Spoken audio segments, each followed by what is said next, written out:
É um nariz de palhaço aqui, né? Já que é... Obrigada pela homenagem do TED a todos nós palhaços, muito bem pensado. Eu saí com tanta dúvida, né, com a abordagem dele, que eu queria largar meu TED e perguntar tanta coisa, que como cidadã e ser humano eu não sei nada. Gente, eu preciso perguntar da batata agora. Eu vou sair daqui... A batata, a abobrinha, vem da onde? E a carne também, né? Porque a gente consome, e a gente produz, e a gente trabalha. E a gente, nesse sentido, eu espero que qualquer fronteira, que no palco nós não chamamos isso de fronteira, no teatro nós chamamos essa linha de um pequeno espaço de suspensão, um vácuo, para que haja o encontro poético entre público e o atuante, o atuador. Mas eu espero que isso realmente não seja visto como fronteira. Eu até desceria do palco para olhar e para a gente estar junto nesses 18 minutos, ver se a gente consegue, enquanto sociedade brasileira e ente humano, horizontalizar alguma coisa.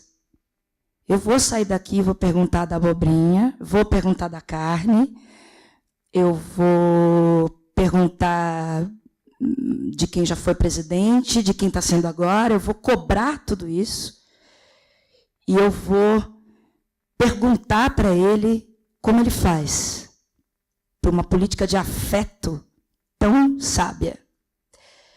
Então, nesse sentido, eu realmente não sei. O que eu vou trazer para vocês é o que eu não sei, e não o que eu sei.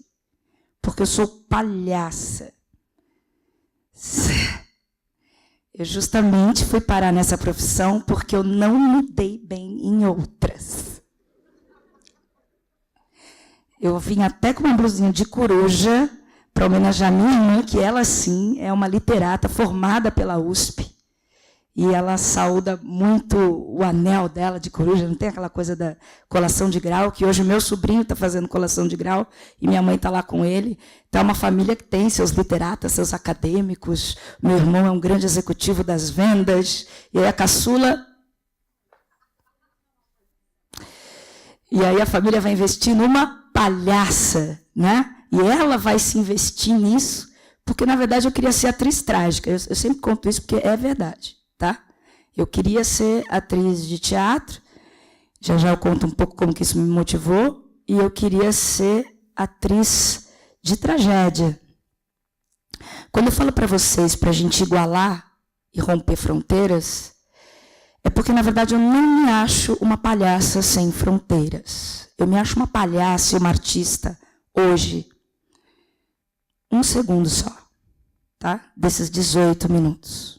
Hoje. Com muitas fronteiras. Muitas que eu não tenho como trazer para vocês aqui. Porque nós estamos muito divididos. E fazemos parte de uma sociedade dividida. E nós sabemos, e vocês sabem do que eu estou falando. Nesse momento, minha mãe está acolhendo o seu neto num outro lugar. Numa faculdade de formação de marketing. E ela tem uma filha que, de alguma maneira, vai romper com isso. Mas como conviver junto com isso? Essa é a minha pergunta e eu queria perguntar para vocês. Somos 3 pessoas de universos completamente distintos. Como que a gente vai fazer? Então, eu vim aqui para dizer para vocês que eu não sei.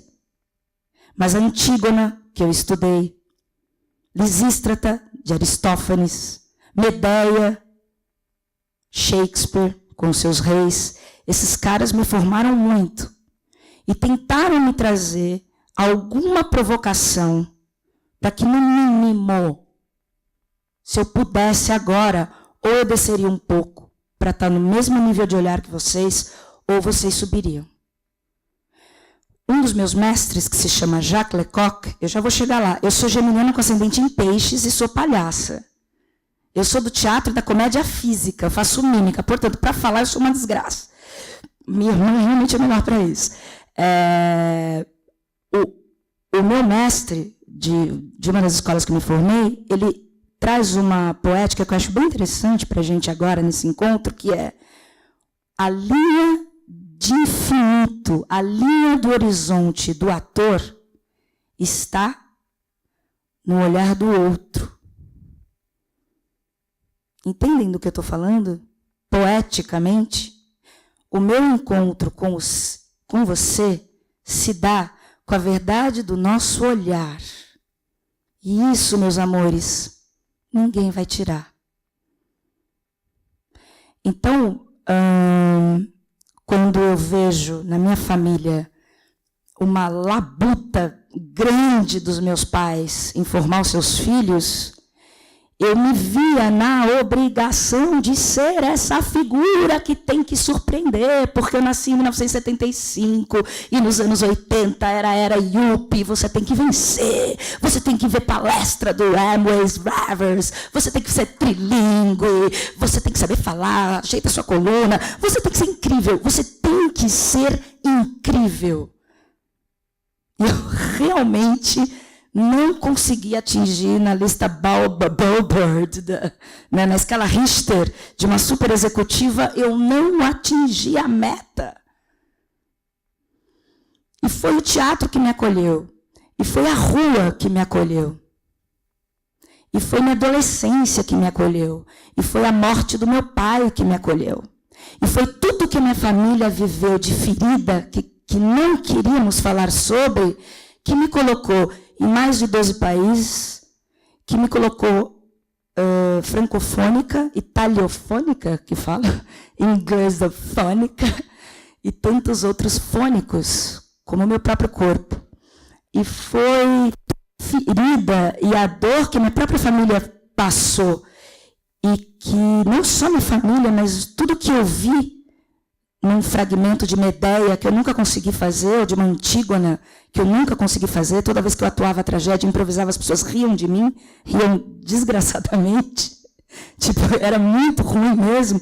Foi tudo isso que me colocou no lugar do riso. E foi tudo isso que me fez ir até a Fundação Casa. Por um voto meu e por um voto deles, porque a gente teve um encontro mágico, eu e esses jovens. Eu estou trazendo muito biograficamente, porque um ponto crucial da minha história se dá quando, de alguma forma, eu rompo algumas fronteiras dentro de casa, a partir da minha sexualidade, quando eu perco o meu pai por HIV. E aí, para minha família, é delicado publicar isso hoje em dia, mas eu tenho um trato com eles. Nada que desfaça a imagem e nada que desrespeite qualquer ente da minha família por tudo que a gente já viveu e tudo que minha mãe passou. Porque ela foi muito desrespeitada na rua dela, pelas pessoas que a conheciam e por tudo que ela passou. E ela está saudável. E essa ferida, este lugar, esse deslocamento me abre para até conseguir rir disso um dia. E me abre até para conseguir rir disso com esses meninos. Porque a gente tem um lugarzinho petulante de sociedade, e a gente tem mesmo, bem petulante, de achar que a dor está sempre no outro. De que o cara é pobre por opção, de que fulano é criminoso por opção, de que o cara pegou HIV porque ninguém mandou ele trair a mulher dele. Então a gente vai crescendo com isso e toda aquela capa da família Doriana faz assim, ó. Então eu prefiro ser uma margarina, se é que existe, mais orgânica hoje em dia mesmo. Eu quero que pergunte de onde venho. Eu quero ser essa batata. Nós precisamos... Olha que levante legal que eu vou fazer. Vou criar um novo movimento. Né? Pergunte-me que batata eu sou. Por que eu estou falando isso para vocês e por que eu estou traduzindo dessa maneira tão caótica? Porque não tem como, numa sociedade como a nossa e num planeta como o nosso, a gente querer regrar por uma única forma. Nesse sentido, o palhaço traduz a vida pelo contratempo, pelo erro. É ele quem acha brecha na tragédia para ridicularizar o humano. Os bufos, e vocês podem pesquisar sobre isso, que é a minha pesquisa maior, e é por conta de ser neta de italiano, músico, por conta de ser neta de um cara que fugiu de casa porque apanhava dos pais aos 8 anos de idade e foi parar com 15 numa fazenda aí no interior, meu outro avô. É toda essa história, toda essa soma, é todos esses contos que fazem a gente traduzir em forma de comicidade e conseguir rir de tudo isso. Os bufos fazem parte disso. Bufar quer dizer expandir, inchar. Bufos são aquelas figuras míticas que estão na comédia e que vêm para ridicularizar, satirizar e parodiar o humano. Olha o que eu estou falando para vocês. Então, quando a Ellen DeGeneres para uma série de televisão e fala, para que eu tenho uma coisa para revelar, eu sou lésbica. Quando um ator negro ganha o Oscar, pela primeira vez, tantos atores negros que a gente já teve, lá na frente, quando o cara fala o que ele fala, quando a Meryl Streep enfrenta, não precisa falar nomes, enfrenta quem ela enfrentou, é muito delicado para a gente, como artista, conciliar isso com a sociedade quando ela não está na profissão do artista. Mas o curioso é que a gente tem em todo lugar. Não vai dar para fechar nossos teatros, nossos cinemas. Entende do que eu estou falando? O circo é uma agora. Eu não sou palhaça de circo. E para eles eu peço licença para ser. Mas o que eu passo para os meninos lá é que a ágora do circo é porque todos nós trabalhamos em comuna. Em comuna quer dizer em comum. Olho no olho, horizonte. Então, nesse sentido, rapaziada, como eles dizem, eu tento, que é a pergunta maior de vocês, por que uma palhaça dentro da Fundação Casa? Numa estrutura que vocês devem saber muito bem que não é simples. E que a sociedade, antes de cobrar de qualquer liderança, a gente vai ter que se rever. Nós temos na história um conjunto de lideranças erradas. E, por favor, posso pedir licença? A escravidão foi algo grave no país. Então, se vocês querem saber de mim como se dá a nossa dinâmica dentro da Fundação Casa, vocês precisam, mais que ideologicamente, olhar historicamente para essa timeline chamada Brasil, e que antes não era Brasil. A gente precisa, povo branco, ter que pedir licença.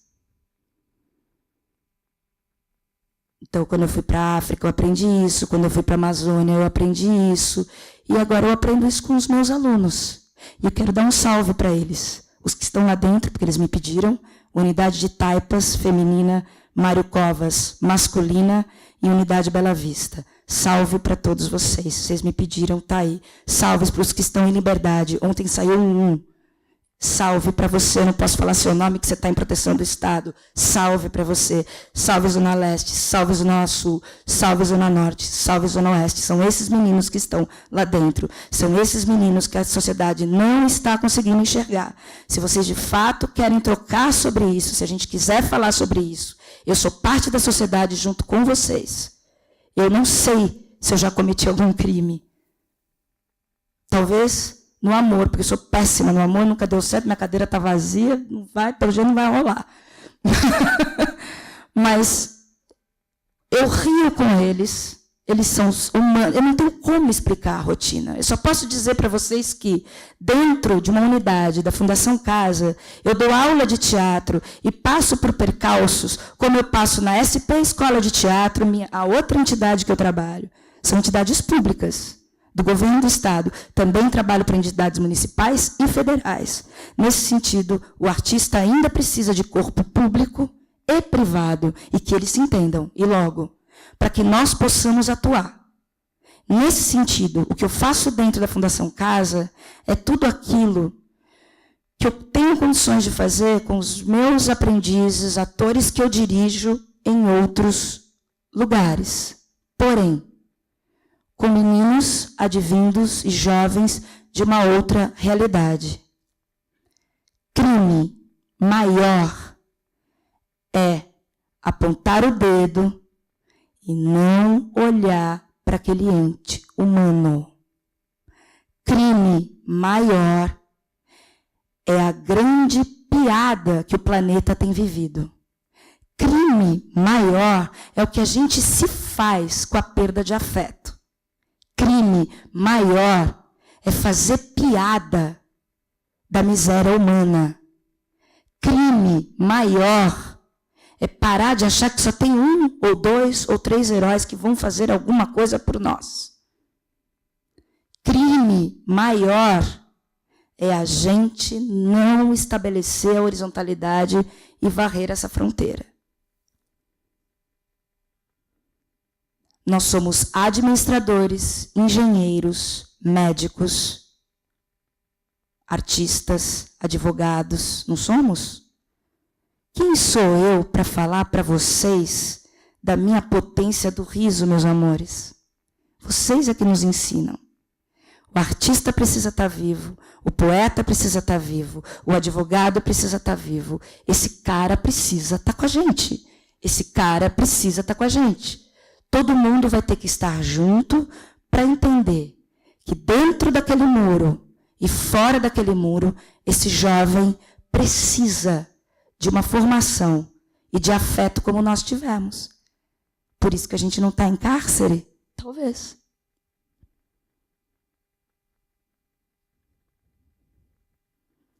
Mas por que não costura, não põe para parafusar uma parede, em vez de fazer o menino ser palhaço? Mas por que não bota ele assim, bota uma corrente nele, bota ele numa lavoura, mas manda ele trabalhar?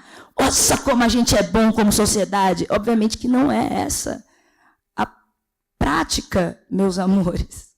É outra. É outra. Eles nascem, eles não são cuspidos. E eu sei que vocês sabem do que eu estou falando, eu não estou aqui para julgar ninguém. Eu estou aqui porque eu represento uma entidade, terceirizada ou não. O que a gente precisa é se entender. Só isso que eu acho. A gente abre uma brecha de 18 minutos, abre todo dia uma brecha de 18 minutos da sua vida.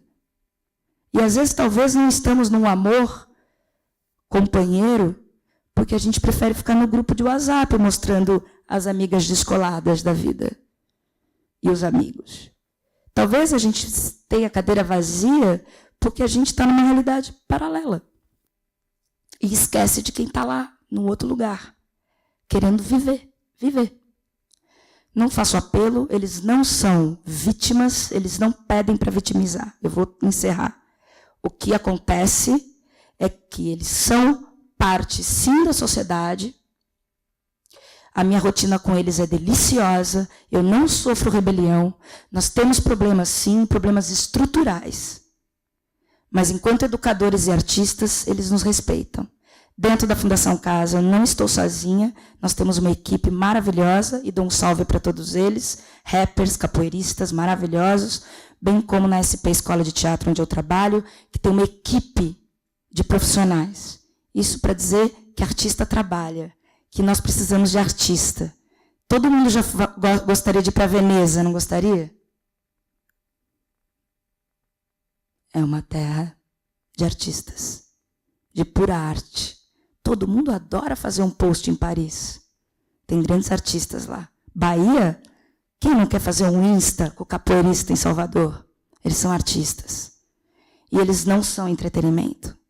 Nós estamos juntos e queremos estar juntos. E esses meninos tendo arte, vocês podem ter certeza. O salve deles vai ser outro. Então eu dou um salve para vocês, que é assim que eles fazem. Tá chave aqui pra caramba. Pode pá, é nóis. Desculpem, eu sou confusa. Dá um Google aí. Eu não tenho nem os bagulho lá do Snares, mas tô na vida, tô na história, tô em cartaz. E é isso. E eu queria agradecer a sensibilidade e o encontro. E obrigada pelos organizadores. Pode ser assim? Foi muito ruim? Não? Tá bom?